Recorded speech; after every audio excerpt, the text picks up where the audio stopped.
પણ જીવ હિંસામાં નથી એવા લોકો એ પ્રસાદને જે આસ્થાથી આરોગે છે એના મનમાં આ તિરુપતિ બાલાજીના પ્રશ્ન પછી હજારો પ્રશ્નો થયા છે. એના કેટલાક જવાબો મેળવવાના આજે આપણે પ્રયત્ન કરવાના છે. મુદ્દો એ છે કે તિરુપતિ મંદિરના પ્રસાદની એ પવિત્રતા ભંગ થઈ. આપણી સાથે 4 વક્તાઓ છે. અતુલ સોની છે, ફૂડ એનાલિસ્ટ છે. ડોક્ટર મનીષ ભટ્ટ છે, એ ડેરી એક્સપર્ટ છે. ઘણા બધા કિસ્સાઓમાં એ ઘી ડુપ્લિકેટ બનાવતા લોકોને એમને પકડાવ્યા છે. ખૂબ હું માનું છું કે એક ઓથેન્ટિક વ્યક્તિ છે આ વિશે વાત કરવા માટે. સુનિલ બ્રહ્મભટ્ટ છે, પોતે સામાજિક કાર્યકર છે. ડોક્ટર ગૌરાંગ શરણ દેવાચાર્ય છે, એ પંચમુખી હનુમાનજી મંદિર હિંમતનગરના મહંત છે. સૌથી પહેલો ડોક્ટર ભટ્ટ હું તમને સવાલ પૂછું છું. મારો સવાલ એ છે કે આજે કોઈ પણ એક વ્યક્તિ જે મંદિરમાં એ પૂજા પ્રાર્થના માટે જાય છે, 100 રૂપિયાનો એ ભોગ ધરાવે ભગવાનને, એના બદલામાં એ લાડુ સુખડી કે કોઈ પણ પ્રસાદ એ લઈને આવે છે. મારે એ સમજવું છે કે કેમ કોઈ મંદિરમાં પ્રસાદ બનાવનારી એ વ્યક્તિએ કે એ વ્યવસ્થાએ અંદર મટન તેલો કે માછલીનું તેલ એ ઉમેરવું પડે. એવું શું થયું કે આપણી ગુજરાતની લેબોરેટરીએ એવું કીધું કે આ લાડુમાં એ મટન તેલો ને માછલીનું તેલ છે?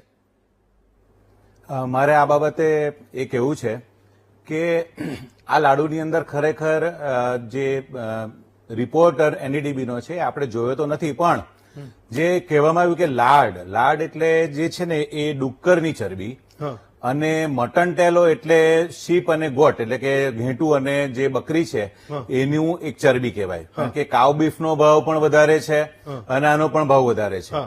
હવે આ લાડ જે છે, જે ડુક્કરની ચરબી છે, એ જયારે અંદરથી કોઈ પણ પદાર્થને સોફ્ટ રાખવો હોય ત્યારે એનો ઉપયોગ થાય, અને મટન ટેલાનો ઉપયોગ ફ્રાઈંગમાં થાય, એટલે ઉપરનું પડ એ કડક કરે. હવે તમે જુઓ ને તો આ જે તિરુપતિનો જે લાડુ છે એ લાડુ તો પેટન્ટેડ છે, જીઆઈ ટેગ પ્રમાણે 2009માં પેટન્ટ થયેલો છે.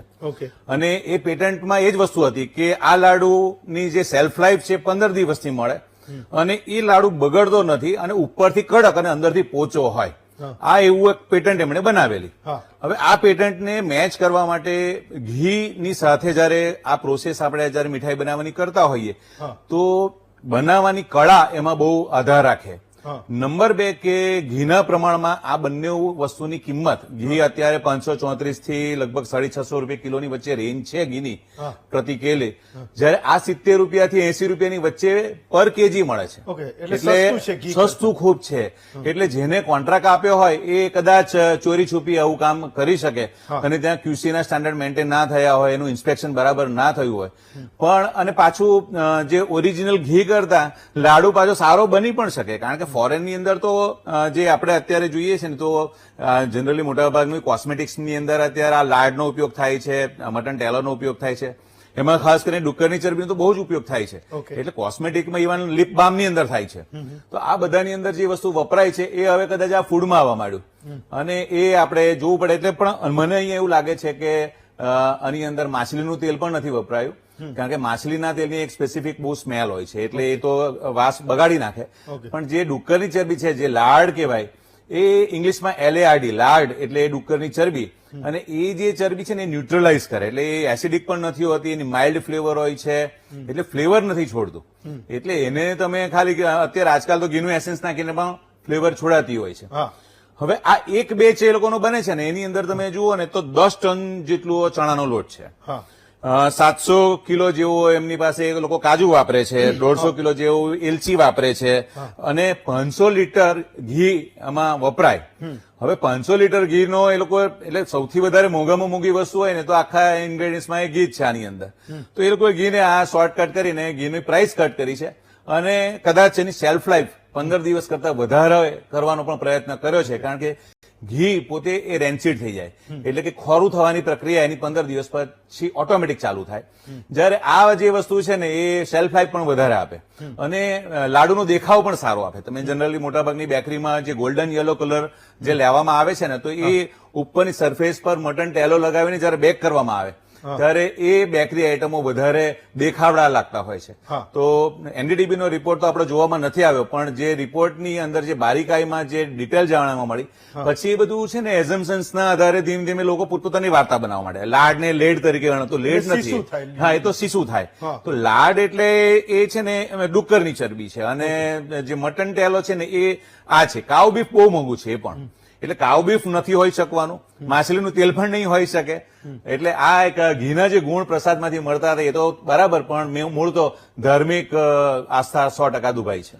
અતુલભાઈ, તમે વર્ષો સુધી એ સરકારની લેબો કૌભાંડીઓને એ સીધા કરી શકે, મને લાગે એના સિવાય માનો કે પ્રસાદમાં આ પ્રકારની વસ્તુઓ મળી, આસ્થા અને ધર્મની વાત તો આપણે કરીએ છીએ, વાત તો સાચી જ છે, પણ એક વ્યક્તિના આરોગ્યને એ મટન ટેલો કે માછલીનું તેલ કે ભાઈ ચરબી એમાંથી જે મળી એ શું નુકસાન શું કરે? એ ઘીના બદલે એને જે કંઈ વાપર્યું એ શું એ હેલ્થને કેવી રીતે નુકસાન કરે? કારણ કે એ તો બાળકોને પણ માનો કે કોઈ વડીલ હોય તો એ ઓછું ખાશે, પણ બાળક હશે તો આખો લાડુ ખવડાવી દેશે.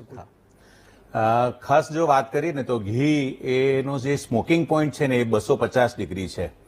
મટન ટેલો અને આપણે આની વાત કરીએ લાડ એટલે કે ડુક્કરની ચરબી, એ લગભગ 190 ડિગ્રી સેલ્સિયસ એનું ટેમ્પરેચર હોય. એટલે જેમ ગરમ થાય એમ ટ્રાન્સફેટ એટલે સેચ્યુરેટેડ ફેટ. એટલે આપણે જનરલી જયારે લેબોરેટરીમાં આપણે બ્લડ ટેસ્ટ કરાવીએ ત્યારે એલડીએલ સ્વરૂપે જે કોલેસ્ટ્રોલ છે એ કોલેસ્ટ્રોલ તમારું એકદમ હાઈ થાય છે.